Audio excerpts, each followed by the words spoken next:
You're listening to the Whole Hog Sports Podcast. And now, here's your host, Matt Jones. Today we're at the Hawgs Illustrated Sports Club. We'll have a conversation with longtime Razorback employee Kevin Trainor. But first, a word from Kendall King. At Kendall King, we're proud of over 4 decades of design. We're continuing the legacy of great creative design by combining our brands of Kendall King, Soapbox, and Shopcart. Together, these brands represent a new focus in marketing design with individual attention to specific areas. Through our design expertise supported by a team of talented professionals, we showcase our best. We are Kendall King, we are Soapbox, we are Shopcart, we are design. Kevin Trainor now with the Arkansas Alumni Association, spent over 30 years with Razorback Athletics. Here's our Q&A with him today at the Hawgs Illustrated Sports Club.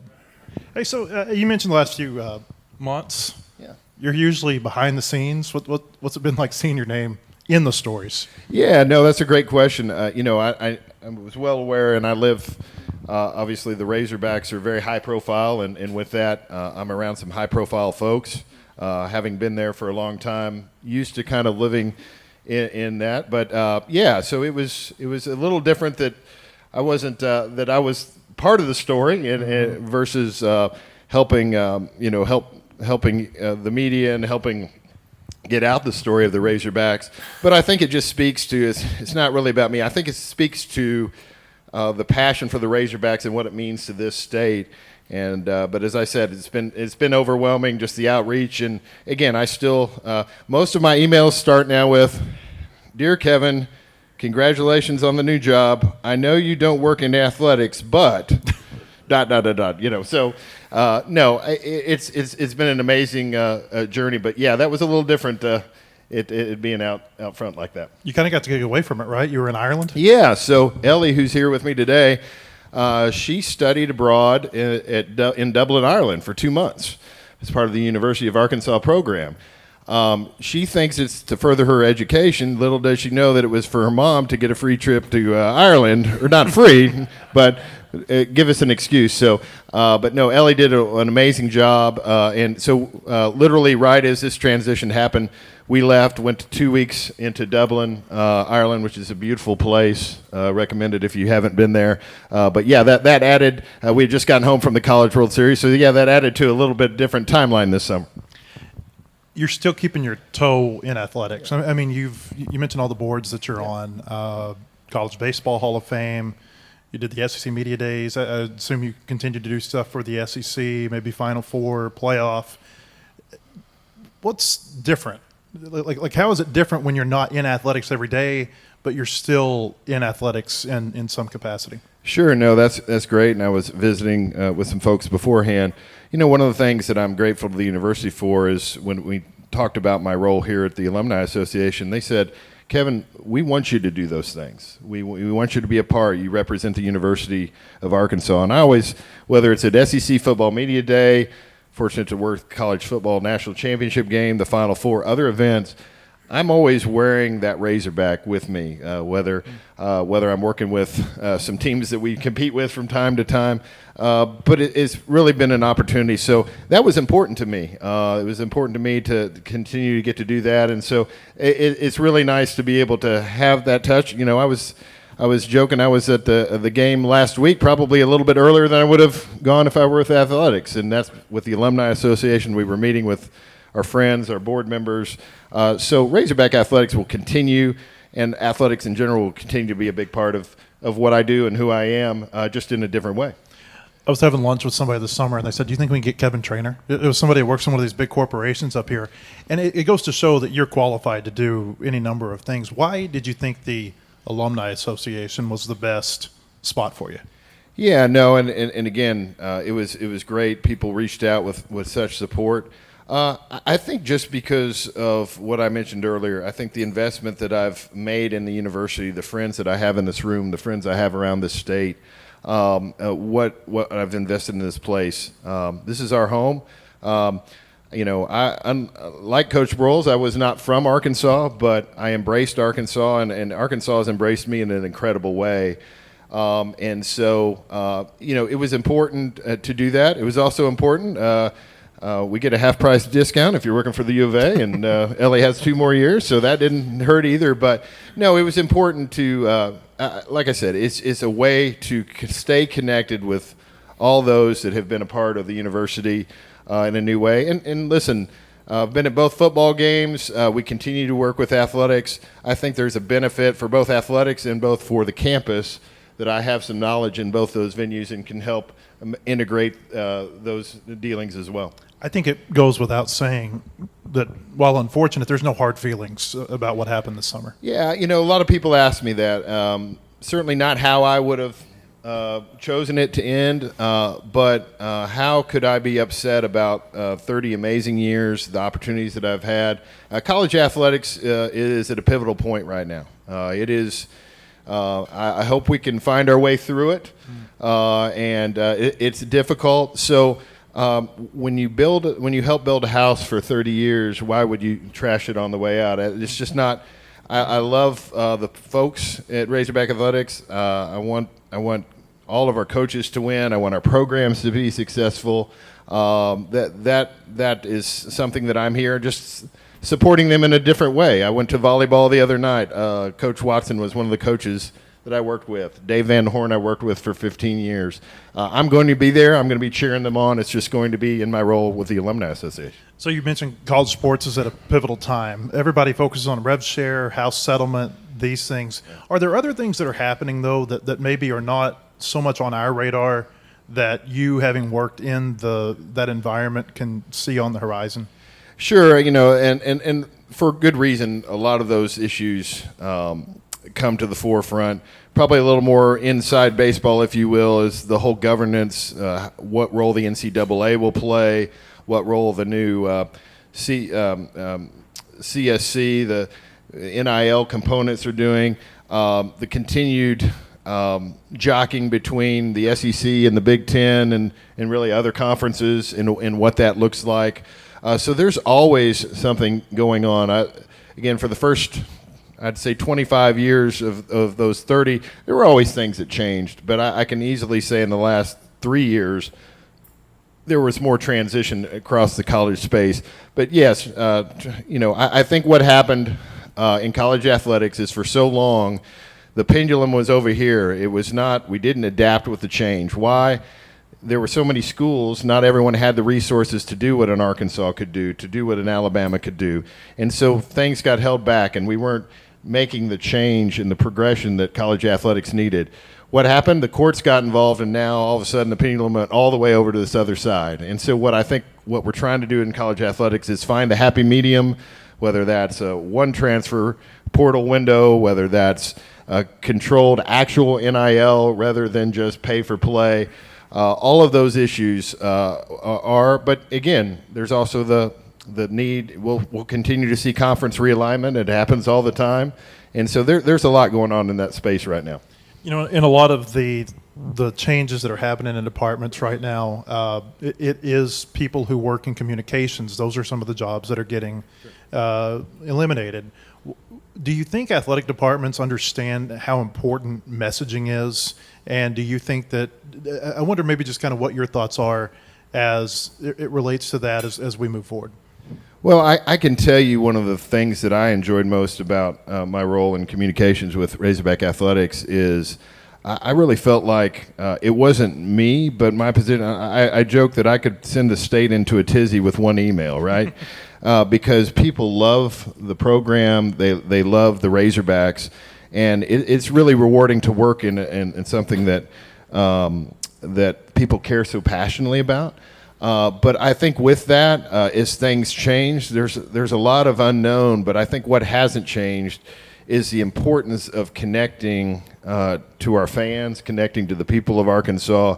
The university, I had the pleasure to travel with all the three athletic directors I mentioned, and a lot of coaches. And one of my favorite things was just to sit back and watch them react to these individuals, because the University of Arkansas and the Razorbacks are bigger than one person. They're bigger than a group of people. What they represent to the state's impactful. And so I think communicating with the fan base, communicating, and this goes for the university as well, we've got to do a great job of communicating, keeping that dialogue going, because that connectiveness is what really drives everything that we do. There's a big story right now about War Memorial and the governor. I wasn't aware of that. Yeah, Was there? read the paper, you'll see it. If you were sitting in your old chair, how would you advise? What would the discussions be in terms of walking what is a very delicate line? This conversation. Sure. Well, I won't have to come up with talking points. I think Hunter's speaking on Monday in Little Rock, so I'll just watch.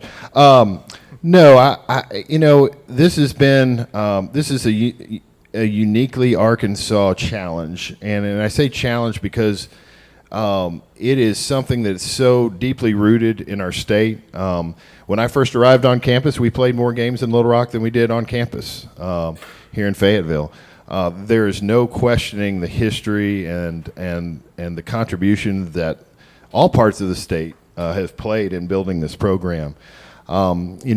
The things we say, it was a great atmosphere on Saturday. There was a lot of excitement. I think was encouraged that the governor came out and said, "Hey, we need to have that dialogue," because I do think the dialogue needs to include not only the nostalgia and the history of the games in War Memorial, but for it to be great for the entire state of Arkansas, it has to be great for all of those that are involved. And I think it's easy to forego. No one likes to talk about the revenue issue or that sort of thing, but if we want the University of Arkansas to be strong and we want to compete against LSU and Alabama, we need to make it where the University of Arkansas can be that signature program in the state, give back to the state, but we don't need to put our program at risk of not competing in other areas. And so I think there's some momentum there. Hopefully there's be some discussions of how we can serve both the state and those opportunities, but also make sure that the coaches and the Razorback program is getting what they need to compete, not just that week, but in the weeks in the sports. More from our conversation with Kevin Trainor in just a moment, but first another word from Kendall King. At Kendall King, we're proud of over 4 decades of design. We're continuing the legacy of great creative design by combining our brands of Kendall King, Soapbox, and Shopcart. Together, these brands represent a new focus in marketing design with individual attention to specific areas.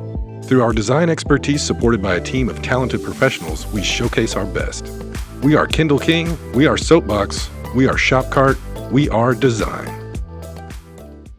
Hey, welcome back. I want to tell you about our friends at Bentonville Glass. They've been serving their community since 1971.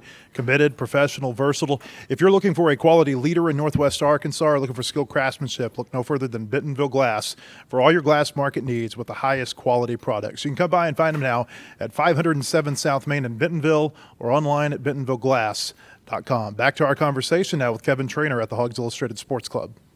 Do you think this conversation feels different than it has in the past? Because to me, it does feel different than the last time that these conversations arose. Yeah, I think it's always been. I think people can understand the arguments and the issues here, but this is a heart issue too. I mean, this is people care and I love when we go to Central Arkansas. It's a great opportunity. When it was part of the baseball program went down, that was always sold out. It was a special. And so there's a special connection. And so to your point, how do we stay connected with those in the state, but also realizing that there are really some real challenges related to support, how the athletic department needs to raise money. That's not coming from state funding. That's that's self-generated revenues. And so putting them in a position where they can succeed while also helping the state. I want to talk for a second about why people loved him so much in our profession, in media. Kevin was always the one who would steer us in the right direction if he could see we were going in the wrong direction. And his name didn't always have to be included in the story. We say, you might want to go this way instead. You don't know that you're going down the right path. And then about 20 years ago, I was sitting in a college classroom, and he was the speaker. And he made a statement that has always stuck with me.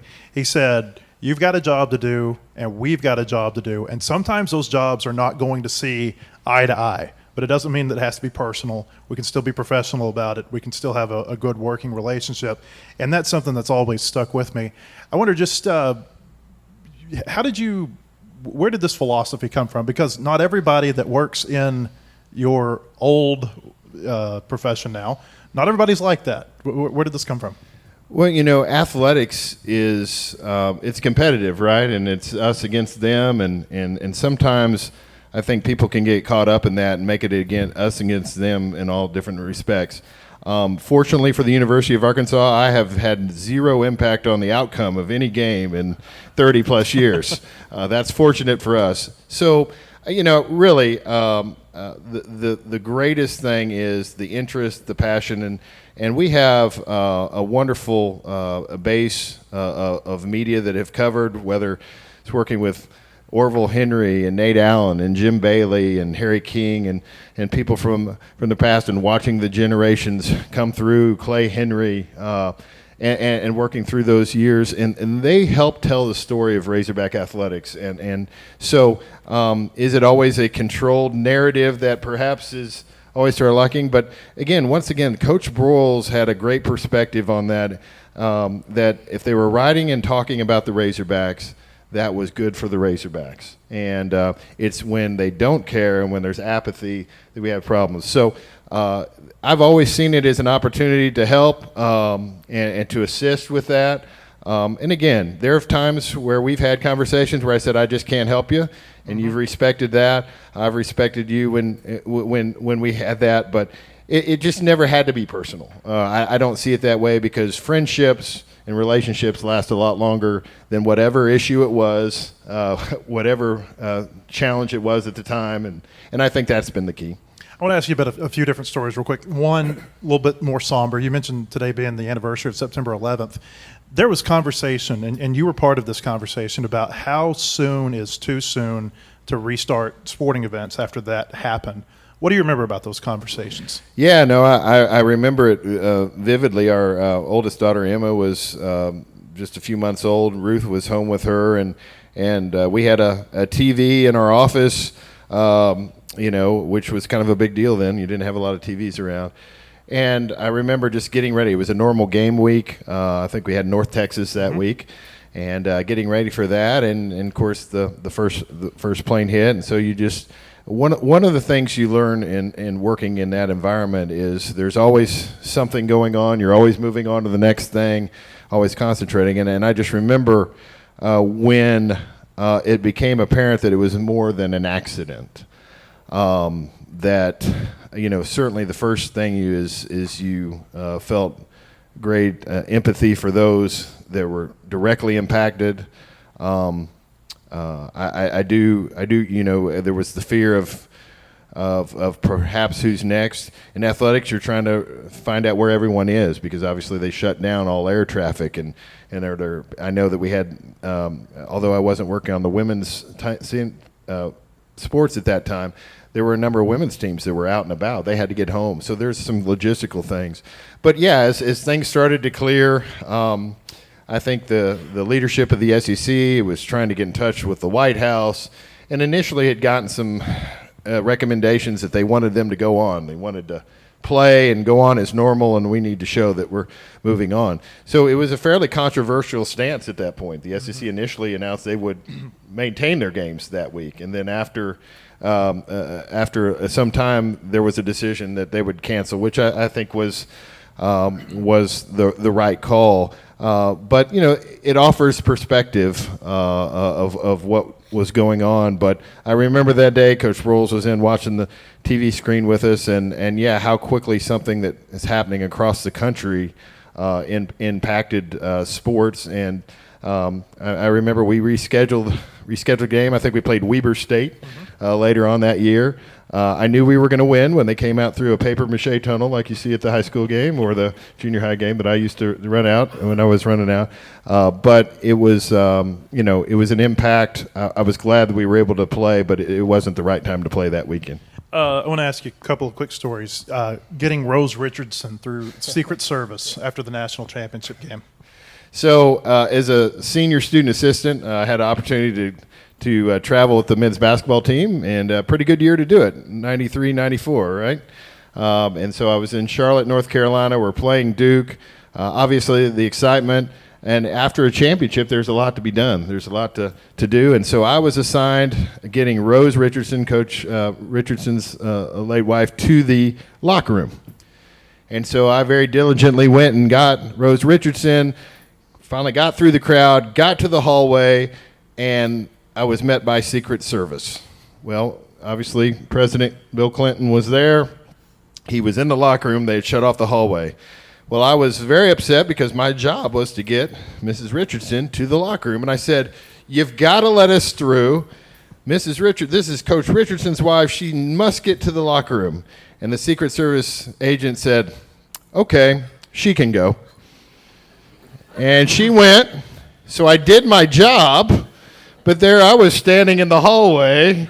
Never got to the locker room until after the president left. But all in all, that was my job, to get her to the. Didn't say anything about me getting to the locker room, but I got the job done, and that was certainly a memorable night. One more basketball story. You drove Dana Altman's getaway car. So at that time, we had hired Coach Altman, brought him to Bud Walton Arena. And many of you know that story, where we brought him. He had flown in from Creighton, where he had let his team and let his 15-year-old daughter know that they were moving to Fayetteville, Arkansas. I've had a couple 15-year-old daughters telling them you're moving in junior highs, high school, not the greatest conversation to have, I'm sure. He got to Fayetteville. We hired him, and the next morning I was driving him. I picked him up in the car. Was driving him to Bud Walton Arena for his first day of work.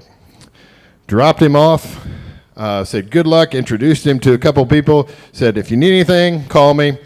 Went back up to the Burrell Center. An hour and a half later, the chancellor calls me and said, "You need to get down to Bud Walton Arena." I said, "Well, what's going on?" He said, "Well, things aren't going well, and you need to get back down there." So I went back down there. Coach Altman's a very shy and reserved person. You probably recall because he didn't put on the hat. That's right. And he didn't put on the hat in the press conference. But he went down, and it became pretty apparent shortly after that he was not going to be around long. He had begun to rethink his decision. It was harder to leave Creighton than he thought. And so it became very clear that it was only a matter of time before he would be departing. So the rest of that day was kind of a blur. In fact, I don't go in that conference room anymore. But late in the day, it was time to take him to the airport, and we held a press conference on a patch of grass outside the loading dock of Bud Walton Arena. I got in his courtesy car, drove him to the airport, and I drove his courtesy car more than he did. He didn't ever drive it. We got to Drake Field. They'd given me the code to come out on the tarmac. The Creighton plane was going to land and pick him up and take him back to Creighton. We pull inside, and he looked at me and he said, "Kevin, I'm really sorry this happened. I'm embarrassed. But if you just want to let me out here, the plane will be here in a minute." And I said, "Well, Coach, I know you're sorry. I know you're embarrassed." I said, "But I'm going to stay with you." I said, "You're my head coach, at least for another 15 minutes. And he looked up and kind of smiled a little bit. And about 5 minutes later, the plane landed. He got out and did not see Coach Altman again or run into him until this past College World Series. I flew commercially into Omaha. I was mentioned I was the College Sports Communicators president. I was there. I land in Omaha. Go to get my bags. It's 12:45 a.m. I look over at the baggage carousel, and who do I see? Dana Altman at the carousel. And I went over, and I introduced myself, and I said, "Kevin Trainor, University of Arkansas."